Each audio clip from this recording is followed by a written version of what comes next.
Good morning বন্ধুরা, SR ব্লগে সবাইকে স্বাগত জানিয়ে একটা নতুন ব্লগ নিয়ে এসেছি। আর দেখো, আজকে হচ্ছে সোমবার সকালবেলা সবাইকে বিছানা টিছানা গুছিয়ে নিচ্ছি। দেখো, বিছানা গুছিয়ে নিচ্ছি সকাল সকাল। বিছানা গুছিয়ে নিয়ে ঘরের কাজকর্মগুলো গুছিয়ে নেব। আর সোমবার আজকে ছোটো মেয়ে স্কুলে যাবে না, ওর শরীরটা খারাপ বলতে একটু ঠান্ডা লেগেছে। বাড়ির সবারই প্রায় ঠান্ডা, এই ঠান্ডা ওয়েদার আর বৃষ্টি পড়ছে, প্রচণ্ড পরিমাণে বাইরে বৃষ্টি পড়ছে, ওই জন্য ঠান্ডা লেগেছে সবারই। আর ছোটো মেয়ে ঠান্ডা লেগেছে বলে ওকে আজকে স্কুলে পাঠাবো না, কয়দিন স্কুলে যাচ্ছে না।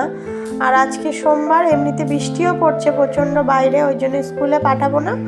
ও রয়েছে, কিন্তু বড় দুইজন স্কুলে যাবে, ননদের ছেলে আর আমার বড় মেয়ে, ওরা দুজনই স্কুলে যাবে। আর ওরা রেডি হতে গেছে, আর আমি এই ফাঁকে বিছানাটা গুছিয়ে নিচ্ছি। সকাল সকালে উঠে ওরা পড়াশোনা করেছিল বিছানার মধ্যে, তাই জন্য আর সকালবেলা উঠে বিছানাটা গুছাতে পারিনি। এখন বিছানাটা গুছিয়ে নিচ্ছি, বিছানাটা গুছিয়ে নিচে ঝাড়ু দেবো, ঝাড়ু দিয়ে ঘরটার মুছে নেব, নিয়ে ঘরের কাজ হয়ে গেছে, কাজ করে নেব। আর বাজার হাট কী হয় দেখা যাক। আর দেখো, আমি এখন বিছানাটা পুরো পরিষ্কার করে নিয়েছি, সব বালিশ টালিশগুলো নামিয়ে বিছানাটা একবার ঝেড়ে নিয়েছি। নেওয়ার পরে আমি বিছানাটা আবার বালিশ টালিশগুলো আবার তুলে দিলাম। আর ছোটো মেয়ে বাড়িতে রয়েছে, যখন বিছানা পরিষ্কার করলেও কি ও আবার এসে বিছানার মধ্যে খেলা করবে আর সব নষ্ট করে ফেলবে।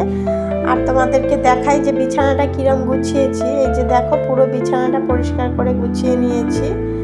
আর এখন শুধু বাকি আছে ঘর ঝাড়ু দেওয়া, মোছা, সব ঘরের বিছানা গুছিয়ে পরিষ্কার করে নিয়েছি।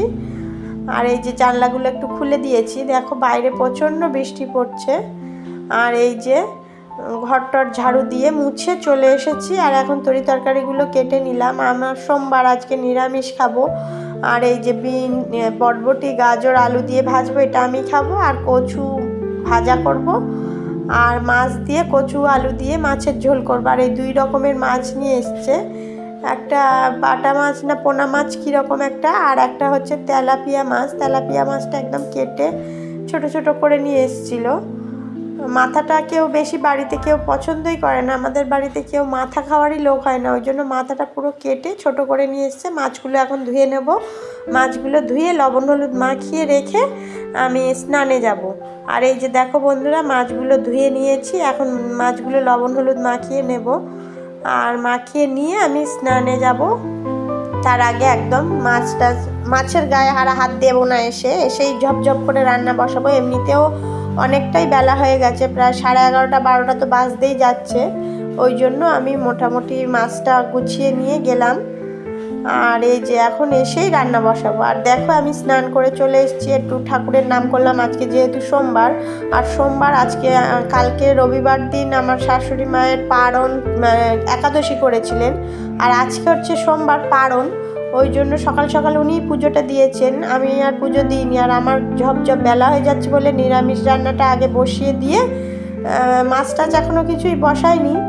আর এই যে কচু, এগুলো সব ধুয়ে টুয়ে গুছিয়ে রেখে গেছি, এখন রান্নাটা বসিয়ে দেবো। চুলটা মোটামুটি ছেড়ে, একটু মাথাটা শ্যাম্পু দিয়েছিলাম, চুলটা ছেড়ে এসে আমার তরকারিটা বসিয়ে দিয়ে, ভাজাটা বসিয়ে দিয়ে ঢেকে দিয়ে আমি চুলটা আঁচড়াতে গেছিলাম। আর তার মধ্যেই দেখো আমার ভাজাটা কমপ্লিট হয়ে গেছে, নামিয়ে নিয়েছি। আর 2 দিকে দুটো এবারে বসিয়ে দেবো। আমারটা যেহেতু পেঁয়াজ রসুন ছাড়া, ওই জন্য আগেই বসিয়ে দিয়ে গেছিলাম, না হলে মাছটা দিলে অনেক সময় তেল ছুটে লাগে, ওই জন্য মাছটাও বসাইনি। আর এখন মাছটা বসিয়ে দেবো একদিকে, আর কচু ভাজাটা বসিয়ে দেবো। কচু ভাজার মধ্যে পেঁয়াজ রসুন কাঁচা লঙ্কা এগুলো দেবো। আর এই যে মাছগুলো সব ভেজে নেব একে একে করে, মাছগুলো ভেজে নিয়ে মাছটা রান্না করে নেব, কচু দিয়ে মাছ আলু দিয়ে ঝোল করব। আর আমার শাশুড়ি মা সকাল সকাল পুজোটা দিয়ে আজকে চলে গেছিলেন, আর আমার ওই জন্য পুজো দেওয়া লাগেনি।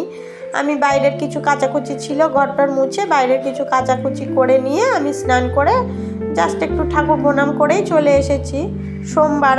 সোমবার হলে ঠাকুর পুজো আগে না দিয়ে অন্য কাজ করি না। অন্য কাজ বলতে খাওয়া দাওয়াটা ঠাকুর পুজো দেওয়ার পরে দুপুরবেলার খাওয়াটা একেবারেই খাই, কিন্তু সকালের খাওয়াটা খাই না।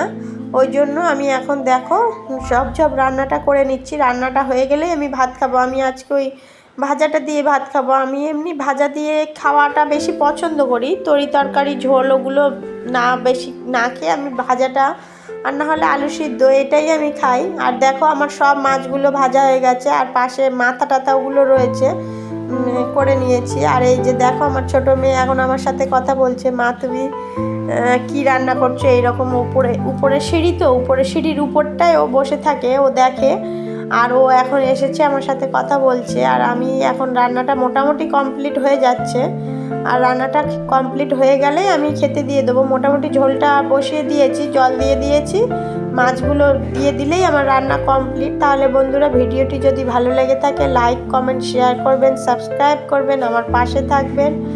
আর রান্নাটা হয়ে যাক, রান্নাটা কি রান্না হয়েছে তোমাদেরকে ফাইনাল লুকটা দেখিয়ে দেবো। আর এই যে ছোট মেয়ে এসেছে এখন দেখতে কি রান্না হয়েছে। আর এই যে দেখো বন্ধুরা, কচু আলু দিয়ে মাছের ঝোল, এটা এক জায়গায় রেখেছি, দুভাগে করে নেব। আর এটা হচ্ছে আমার নিরামিষ ভাজা, সব রকম সবজি দিয়ে, আর কচু ভাজাই হলো